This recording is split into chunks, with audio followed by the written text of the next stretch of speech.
Morning bulletin. Formula ఈ కేసులో సోమవారం ఏసీబీ విచారణకు కేటీఆర్. నల్ల సంచిలో దొరికిన డబ్బుల వ్యవహారంపై సీఎంకు పరోక్ష విమర్శ. ప్రభుత్వం నడపలేక ప్రజల దృష్టి మరల్చేందుకే ఆరోపణ అని ఆగ్రహం. ఫార్ములా ఈ నిధులు బ్యాంక్ ఖాతాలోనే ఉన్నాయని కేటీఆర్ వెల్లడి. మృత్యుంజయుడు రమేష్ ను ప్రత్యేకంగా కలిసిన మోదీ. అహ్మదాబాద్ విమాన ప్రమాద స్థలాన్ని పరిశీలించిన మోదీ. పీఎం వెంట గుజరాత్ సీఎం భూపేంద్ర, కేంద్ర విమానయాన శాఖ మంత్రి రామ్మోహన్ నాయుడు. ఆసుపత్రిలో చికిత్స పొందుతున్న రమేష్ ను పరామర్శించిన ప్రధాని. ఫార్ములా ఈ కేసులో సోమవారం ఏసీబీ విచారణకు కేటీఆర్. నల్ల సంచిలో దొరికిన డబ్బుల వ్యవహారంపై సీఎంకు పరోక్ష విమర్శ. ప్రభుత్వం నడపలేక ప్రజల దృష్టి మరల్చేందుకే ఆరోపణ అని ఆగ్రహం. ఫార్ములా ఈ నిధులు బ్యాంక్ ఖాతాలోనే ఉన్నాయని కేటీఆర్ వెల్లడి. వివరాలకు వెళ్తే, తెలంగాణ ముఖ్యమంత్రి రేవంత్ రెడ్డి తీసుకున్న సమానత్వ నిష్పత్తికి మాదిగ నేతలు హర్షం వ్యక్తం చేశారు. మాదిగ సామాజిక వర్గానికి చెందిన నాయకులను మంత్రివర్గంలో చేర్చినందుకు మంత్రి, ఎమ్మెల్యేలు సీఎంకు ధన్యవాదాలు తెలిపారు. ఇది వారి అన్యాయాన్ని తొలగించే దిశగా తీసుకున్న చారిత్రక నిర్ణయంగా అభివర్ణించారు. పాలక వ్యవస్థలో అన్ని వర్గాలకు ప్రాతినిధ్యం ఉండాలని ప్రజల ఆకాంక్షను ఈ నిర్ణయం నెరవేర్చిందని వ్యాఖ్యానించారు. మాదిగా మైనార్టీకి న్యాయం చేయాలనే సీఎం సంకల్పానికి ఈ చర్య నిదర్శనమని చెప్పారు. రేవంత్ తీసుకున్న ఈ అడుగు అన్ని వర్గాల్లో విశ్వాసాన్ని కలిగిస్తుందని, రాష్ట్ర ప్రజలు దీన్ని స్వాగతిస్తున్నారని స్పష్టం చేశారు. భవిష్యత్తులో మరిన్ని అట్టడుగు వర్గాల సమస్యలపై సీఎం చర్యలు తీసుకుంటారని ఆశించారు.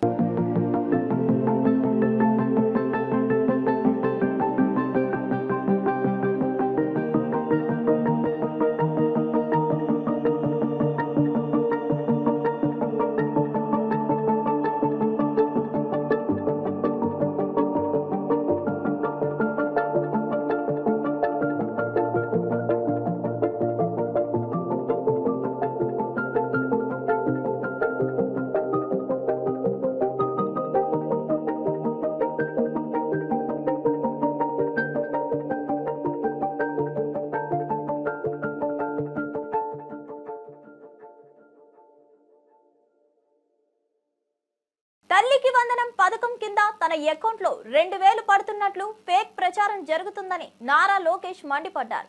దీనిపై తీవ్ర స్థాయిలో స్పందించిన ఆయన, మీకు 24 గంటలు టైం ఇస్తున్నా, దమ్ముంటే ఇది నిరూపించండి, లేకపోతే తప్పు చేశామని ప్రకటించి స్టేట్మెంట్ వెనక్కి తీసుకోండి, లేదంటే చట్ట ప్రకారం చర్యలు తీసుకుంటామని హెచ్చరించారు. తప్పుడు ప్రచారం ద్వారా తన ప్రతిష్టను దెబ్బతీయాలనే ప్రయత్నం జరుగుతుందని ఆరోపించారు. ఈ విషయంపై విపక్షాలు బాధ్యతతో వ్యవహరించాలని, ప్రజల మద్దతు కోల్పోయిన తర్వాత ఇలా చీప్ రాజకీయాలకు వెళ్లకూడదని లోకేష్ సూచించారు.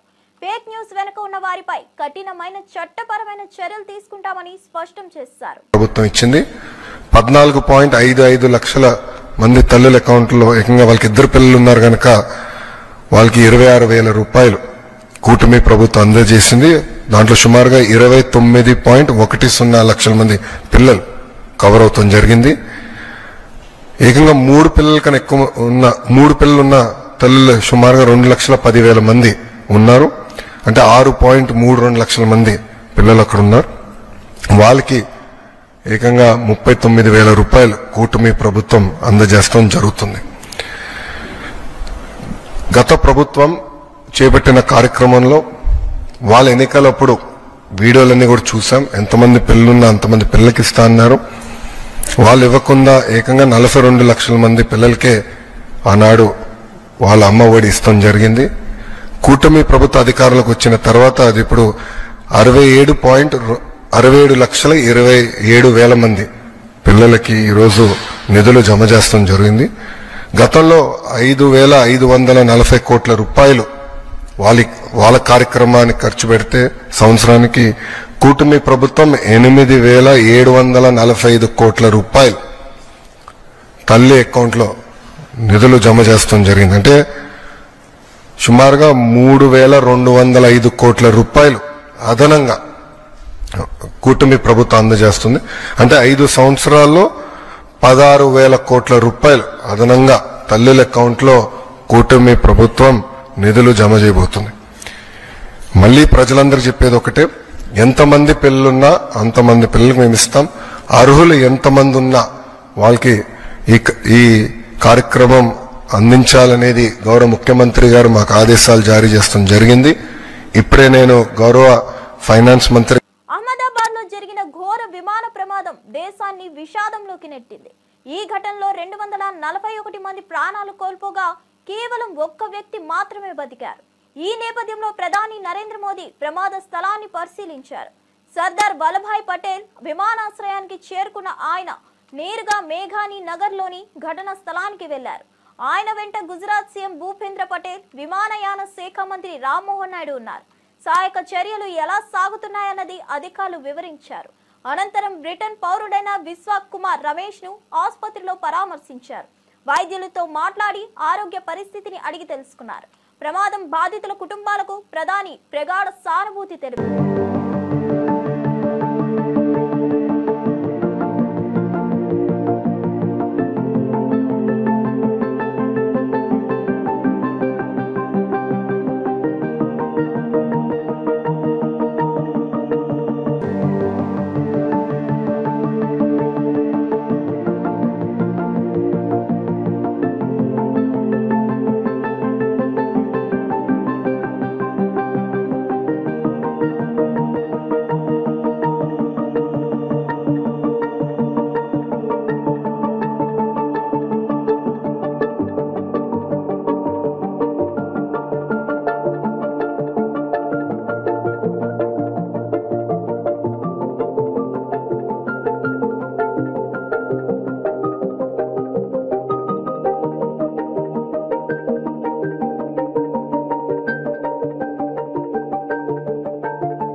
ఫార్ములా ఈ కేసులో ఏసీబీ నుంచి నోటీసులు అందాయని బీఆర్ఎస్ వర్కింగ్ ప్రెసిడెంట్ కేటీఆర్ వెల్లడించారు. సీఎం రేవంత్ రెడ్డిపై తీవ్ర విమర్శలు చేస్తూ దమ్ముంటే ఇద్దరం కలిసి లై డిటెక్టర్ టెస్ట్ కు రావాలని సవాల్ విసిరారు. ప్రజల దృష్టిని మళ్లించేందుకు కాంగ్రెస్ సర్కస్లు చేస్తుందన్నారు. ఏసీబీ తనను సోమవారం ఉదయం 10 గంటలకు విచారణకు రమ్మని ఆదేశించిందని తెలిపారు. ఫార్ములా ఈ సంస్థ ఖాతాలో 44 కోట్లు సురక్షితంగా ఉన్నాయన్నారు. తాను చట్టాన్ని గౌరవించే పౌరుడిగా విచారణకు హాజరవుతానని పేర్కొన్నారు.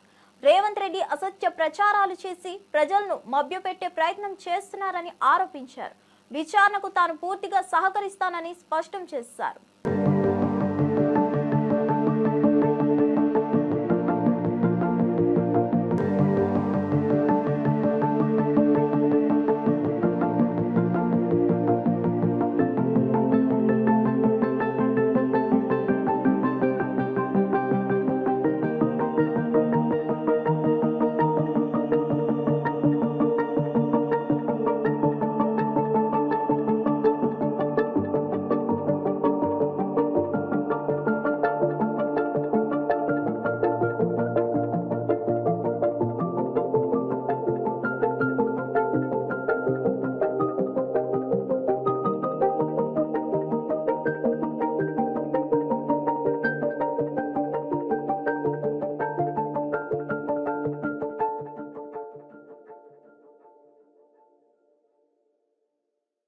తన అరెస్ట్ ను సవాల్ చేస్తూ కొమ్మినేని శ్రీనివాసరావు సుప్రీంకోర్టులో దాఖలు చేసిన పిటిషన్ కు న్యాయం లభించింది.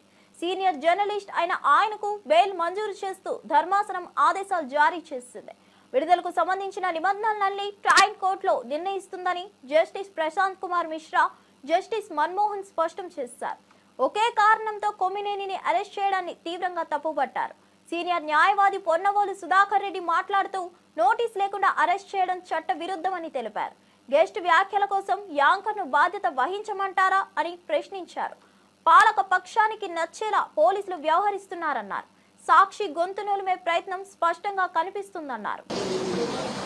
ఒక్కొక్క దగ్గర ఓడిపోతున్నా కూడా మొక్కవాని ధైర్యంతో ఈ రోజు సుప్రీంకోర్టుకు తీసుకొచ్చినటువంటి వైనం, కింద కోర్టులో న్యాయం జరగనటువంటి పరిస్థితి, 3 సంవత్సరాల లోపల శిక్ష ఉండేదాని ప్రతి అఫెన్స్ కి 35(3) BNSS ఇవ్వాలి, 41A సిఆర్పిసి ప్రకారం ఇవ్వాలి.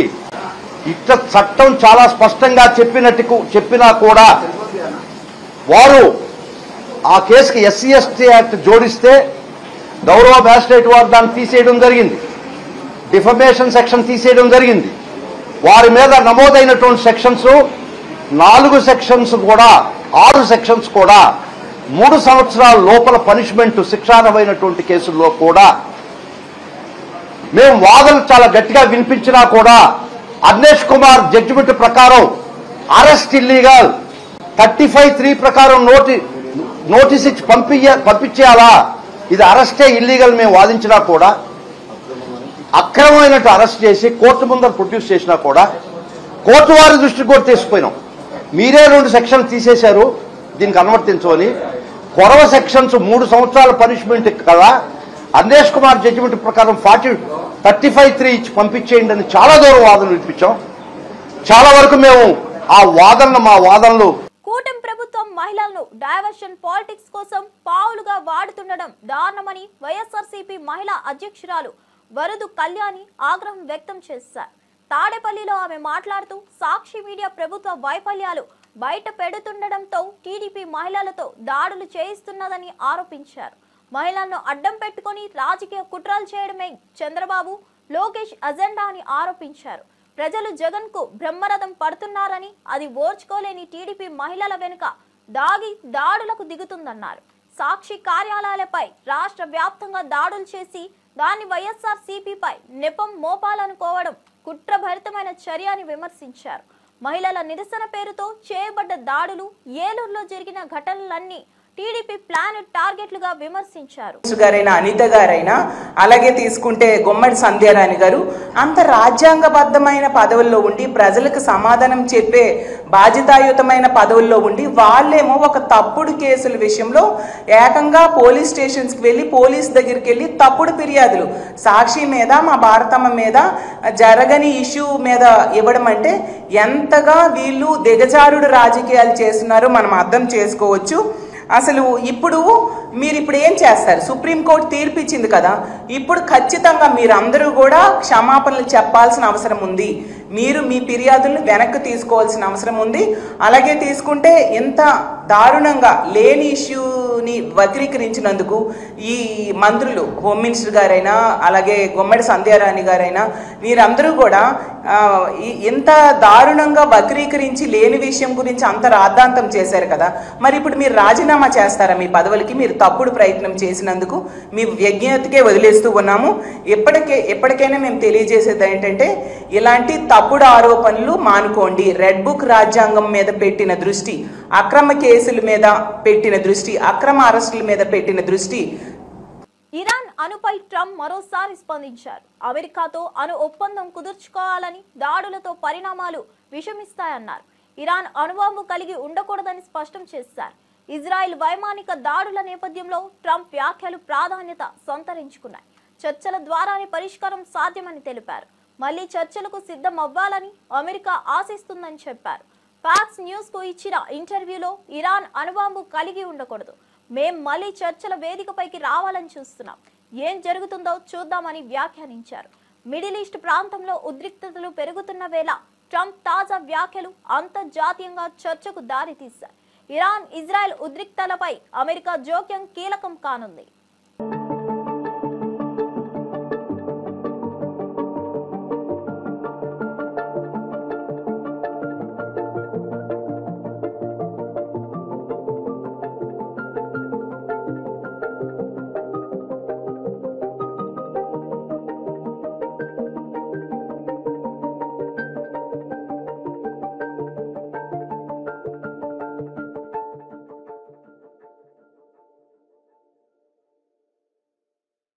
కాళేశ్వరం ప్రాజెక్ట్ పై టీపీసీపీ ప్రధాన కార్యదర్శి గజ్జల కాంతం తీవ్ర వ్యాఖ్యలు చేశారు. ఈ ప్రాజెక్ట్ మీ అబ్బ జాగిరా, ప్రజాధనాన్ని దోచుకున్న వారిని శిక్షించాల్సిందే అని మండిపడ్డారు. గత ప్రభుత్వం నిర్లక్ష్యం, అవినీతితో కాళేశ్వరం మూలం తప్పిందని అన్నారు. నీటి ప్రాజెక్టుల పేరుతో వేల కోట్ల రూపాయలను దారుణంగా దోచుకున్నారని ఆరోపించారు. ఈ విషయంలో సీఎం రేవంత్ రెడ్డి ప్రభుత్వం తగిన చర్యలు తీసుకోవాలని డిమాండ్ చేశారు. ప్రజల నష్టాన్ని లెక్క చేసి బాధ్యులపై చట్టపరమైన చర్యలు తీసుకోవాలని కోరారు. కాళేశ్వరం నిర్వీర్యం కావడంలో పాలకుల హస్తం ఉందని తీవ్ర విమర్శలు గుప్పించారు. రాష్ట్ర ప్రజల నిధులను దుర్వినియోగం చేసిన వారెవరో వెనుకాడకుండా వెల్లడించాలని చెప్పారు. ఈరోజు వాస్తవాలు చెప్తే కేటీఆర్కు కేసీఆర్ కుటుంబానికి చాలా బాధ అనిపిస్తుంది. మరి కాళేశ్వరం ప్రాజెక్టు అనేది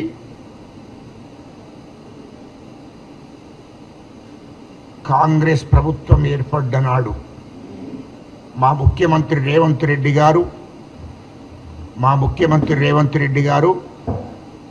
మరి ప్రమాణ స్వీకారం చేసిన రోజే చెప్పాడు, కాళేశ్వరం ప్రాజెక్టులో అవకతవకలు జరిగినాయి, దాని మీద ఖచ్చితంగా విచారణ చేపిస్తారని తెలంగాణ రాష్ట్ర ప్రజలకు మాట ఇవ్వడం జరిగింది. మా ముఖ్యమంత్రి రేవంత్ రెడ్డి గారు పిసిసి అధ్యక్షులు ఉన్నప్పుడే కాళేశ్వరం ప్రాజెక్టు అవినీతి జరిగింది, ఖచ్చితంగా దాని మీద విచారణ ఇస్తారని ఆ రోజు పిసిసి అధ్యక్షులుగా ఉన్నప్పుడే మా రేవంత్ రెడ్డి గారు ప్రజలకు మాటిచ్చాడు. మరి రాష్ట్ర ప్రజలు కూడా ఈ రాష్ట్రాన్ని దోషిండ్రు, కాళేశ్వరం ప్రాజెక్టులో అవినీతి జరిగింది. పేర్ని నాని అవినీతి పాపం పండిందని మంత్రి కొల్లు రవీంద్ర మండిపడ్డారు. బందరు అభివృద్ధిని అధోగతికి నెట్టిన నానిని వదిలిపెట్టబోమని హెచ్చరించారు. టిట్కో ఇల్లు, సిఆర్జెడ్ భూములు కేటాయింపులపై స్పష్టత ఇవ్వాలన్నారు. మెడికల్ కాలేజీ భూముల కొనుగోలులో 8 కోట్ల అవకతవకలు జరిగాయని ఆరోపించారు. సానుభూతి రాజకీయాలకు నానికి కాలం చెల్లిందని విమర్శించారు. దమ్ముంటే విచారణకు సిద్ధంగా ఉండాలి అంటూ సవాల్ విసిరారు. వైసీపీ పాలనలో నాని బ్రోకర్ గా మారారని విమర్శిస్తూ త్వరలో నిజాలన్నీ వెలుగులోకి వస్తాయని వ్యాఖ్యానించారు. నిజంగా చాలా దురదృష్టకరం. నిన్న ఆయన మాట్లాడిన మాటల్లో ఒక్కటి కూడా వాస్తవం లేకుండా అవాస్తవాలు మాట్లాడుతూ చేసింది తప్పు, ఆ తప్పుని కప్పిపుచ్చుకోవడానికి బురద జల్లే కార్యక్రమాలు.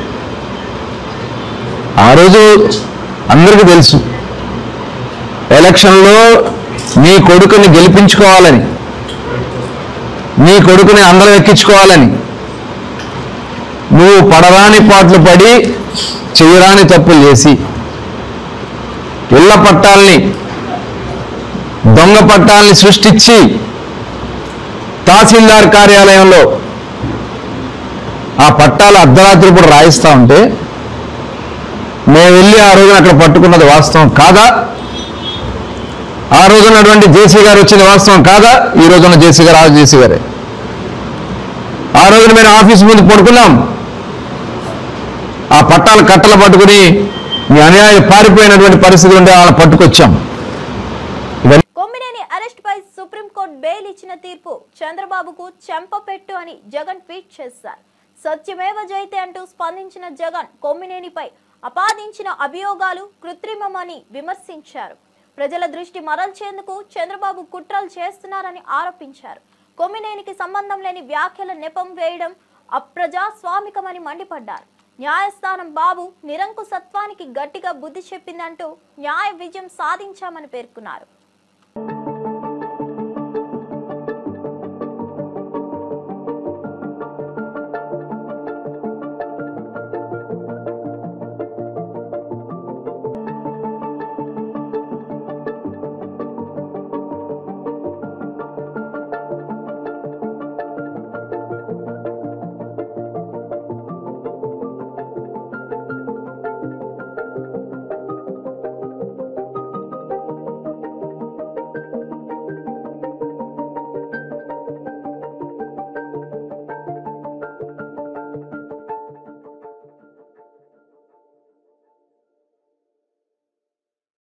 అహ్మదాబాద్ విమాన ప్రమాదం యావత్ ప్రపంచాన్ని కలిచివేసిందని దర్పల్లి రాజశేఖర రెడ్డి పేర్కొన్నారు.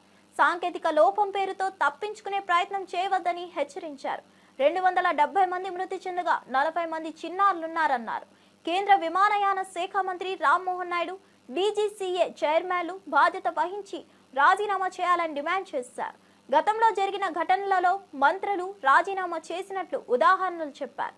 విమాన యాత్రలో నిర్లక్ష్యం వల్లే ఈ ఘటన జరిగిందని విమర్శించారు. బీజేపీ నేతల ద్వంద్వ ప్రమాణాలపై ఆగ్రహం వ్యక్తం చేశారు. మాట్లాడలేకపోతున్నాం, ఎందుకు ఫెయిల్యూర్ కాదు ఈ కేంద్ర ప్రభుత్వం అని ఒకసారి నేను అడుగుతున్నా. ఇంత పెద్ద ఘటన జరిగింది నిన్న, ఏవియేషన్ మినిస్టర్గా రామ్మోహన్ నాయుడు గారు ఎందుకు రిజైన్ చేయలేదు?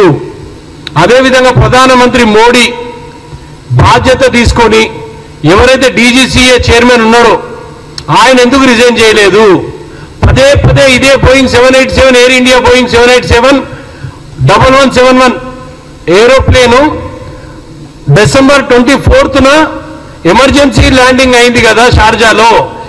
దాని తర్వాత హైదరాబాద్ వచ్చిన ఢిల్లీ వచ్చిన ప్లేను ఢిల్లీ నుంచి అహ్మదాబాద్ వచ్చినప్పుడు దానిలో ఏసీ పనిచేయట్లేదు, స్విచ్లు పనిచేయట్లేదు, ఎట్ ద సేమ్ టైం చూడండి మెకానిజం పనిచేయనప్పుడు ఏవియేషన్ సిస్టమ్ డీజీసీఏ ఏం చేసింది?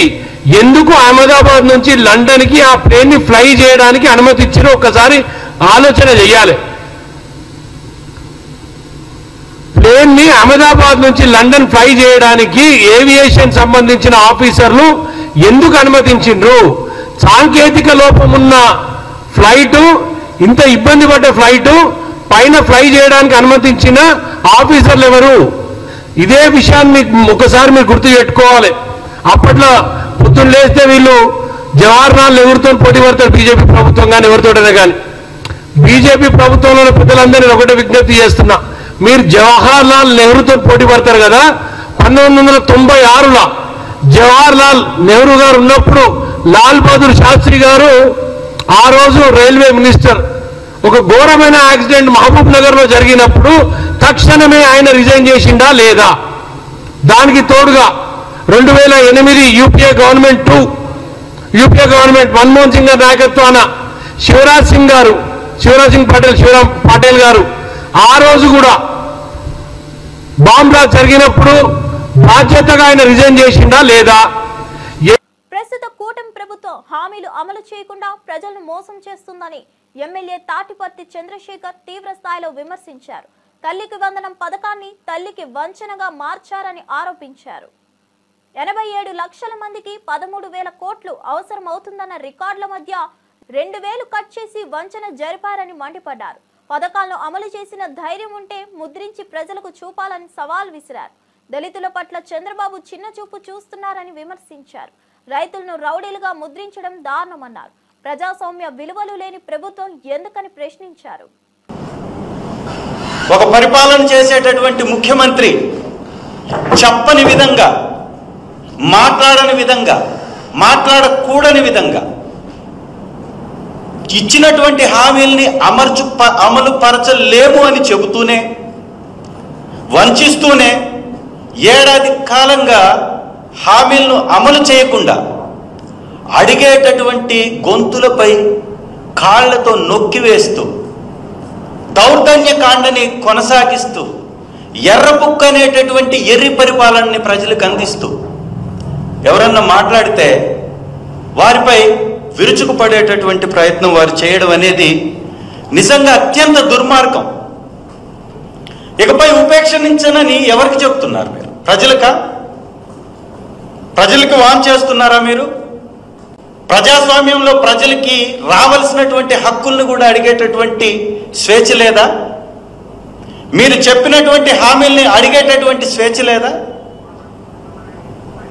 ఒక్కసారి ఇది ప్రజలు కూడా తీవ్రంగా దీన్ని ఖండించాల్సినటువంటి అవసరం ఉంది. ఇవాళ ఈ 1 సంవత్సర కాలంలో వారిస్తున్నటువంటి ఒక గొప్ప హామీగా చెప్పుకుంటూ తల్లికి వందనాన్ని ఇవాళ మొదలు పెట్టారు. బాపట్ల జిల్లాకు చెందిన చీరాల కుప్పడం చీరలకు జాతీయ స్థాయిలో గుర్తింపు లభించింది. ఒకే జిల్లా ఒకే ఉత్పత్తి 2024 కింద ఎంపికైన ఈ చీరలు అరుదైన అవార్డును గెలుచుకున్నాయి.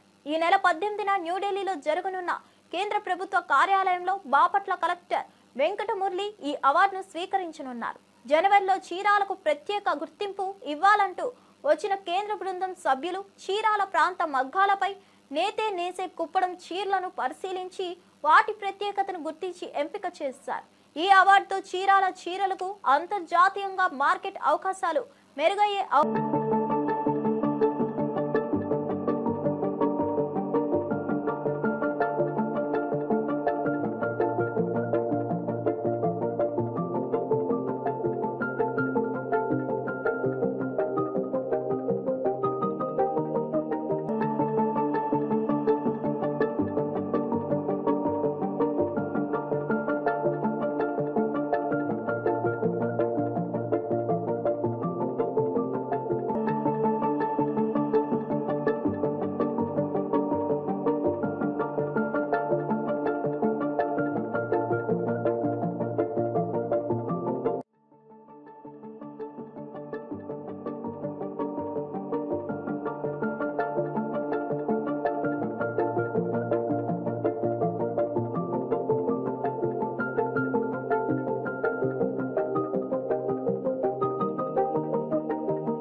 8 వసంతాలు సినిమా తనలో ఉన్న అసంతృప్తిని తొలగించిందని నటి అనంతిగా చెప్పారు. ఎన్నో మంచి చిత్రాల్లో నటించిన తనకు ఓ లోపలి వెలితి ఉండేదని, అయితే ఈ సినిమా ఆ లోటు తీర్చిందని తెలిపారు. అనంతిక ప్రధాన పాత్రలో తెరకెక్కిన ఈ చిత్రం త్వరలో ప్రేక్షకుల ముందుకు రానుంది. ఈ సందర్భంగా దర్శకుడు ఫణీంద్ర, నటి అనంతికను ప్రముఖ యాంకర్ సుమ ఇంటర్వ్యూలో ప్రశ్నించారు. సినిమాకి సంబంధించిన అనేక ఆసక్తికర విషయాలు వారిద్దరూ షేర్ చేశారు. ఈ సినిమా ద్వారా తన కెరీర్ కు కొత్త మలుపు తిప్పుకుంటుందని అనంతిక ఆశాభావం వ్యక్తం చేశారు. ఈ సినిమా తర్వాత ఇదేమైనా సింక్ సౌండ్ లో షూట్ చేశారా మీరు, లేకపోతే డబ్బింగ్? లేదు, డబ్బింగ్ చేశారు. Okay, so are you dubbing for yourself? No, permission ఇవ్వలేదు ఇంకా డైరెక్టర్ గారు, చూస్తుందన్నమాట ఇస్తారో అని. లేదు, ట్రై చేసాము, బట్ కలెక్టివ్ డెసిషన్ వద్దనుకున్నాం. ఎందుకంటే అంత పర్ఫెక్ట్ గా ప్రతి పదాన్ని పలకగలిగేంత టైం లేదు. Expression is extremely good, but dialogue support చేయాలి కదా, so we had to opt for dubbing artist. Okay, so already మీరు బ్లాక్ బెల్ట్ అన్నారు ఇన్ కరాటే, సో దాని తర్వాత దీనికోసం ఎలాంటి ప్రిపరేషన్స్ జరిగాయి? ఇక్కడ కొంచెం వెంగ్చున్ అని ఫామ్ కూడా వి ఆర్ యూజింగ్. ఏంటది? వెంగ్చున్. కరెక్టా? Yeah, Wing Chun. సో ఆ ఫామ్ కూడా యూజ్ చేస్తున్నాం. So for that I have been training for 3-4 months. Okay, అంటే సినిమా షూటింగ్ స్టార్ట్ అవ్వక 3-4 months ముందు నుంచి మీరు దీనికోసం ట్రైన్ అయ్యారు. అంటే ఆమెకి వచ్చిన కరాటే సరిపోదు ఈ ఫామ్ కి, ఇందులో ఎక్కువ ఆర్మ్స్ తోనే మూమెంట్స్ ఉంటాయి ఫైట్ చేసేటప్పుడు కానీ. నాకు కూడా కొంచెం ఆ ఫామ్ ఫస్ట్ నుంచి ఇష్టం. ప్రీవియస్ ఫిలిం లో కూడా నేను కొన్ని మూమెంట్స్ అలానే ఉండే యాక్షన్ సీక్వెన్స్ లో. సో ఐ థాట్ ఇది ఇప్పుడు ఇందులో ఎక్స్ప్లోర్ చేద్దాం అన్నట్టు అనుకున్నాను. సో మీరు ఎందులో ట్రైన్ అప్ అయ్యారండి? చిన్నప్పటి నుంచి నేను తెలుసుకోవాలనుకుంటున్నాను. ఈవిడైతే చాలా వాటిలో ట్రైన్ అప్ అయ్యాయి. ఓటందుల, Kathakali, Mohiniyattam, Bharatanatyam and singing. Kuchipudi. Okay, అంటే అన్నిట్లోనూ you have completed every course or? No. ఇప్పుడు కూచిపూడి మెయిన్ చేస్తున్నావు, like I'm going to. Okay, and Kathakali main చేస్తున్నావు. కథకళి ఫోకస్ ఓటందుల ఎక్సెప్ట్ మోహిని ఆటం. ప్రముఖ సినీ నిర్మాత దగ్గుబాటి సురేష్ బాబు ఈ రోజు తన కుటుంబంతో కలిసి తిరుమల శ్రీవారిని దర్శించుకున్నారు. వేకువజామున విఐపి బ్రేక్ దర్శన సమయంలో ఆలయాన్ని చేరుకున్న ఆయనకు టీటీడీ అధికారులు స్వాగతం పలికారు.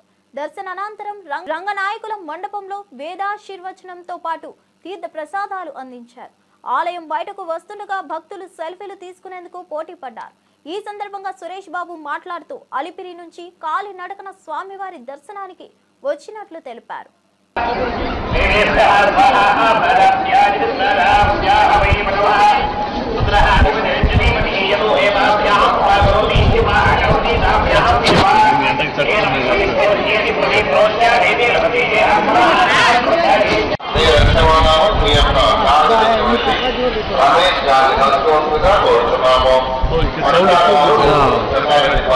ఇవి ఈ బులెటిన్ విశేషాలు. మరో బులెటిన్తో మళ్ళీ కలుద్దాం.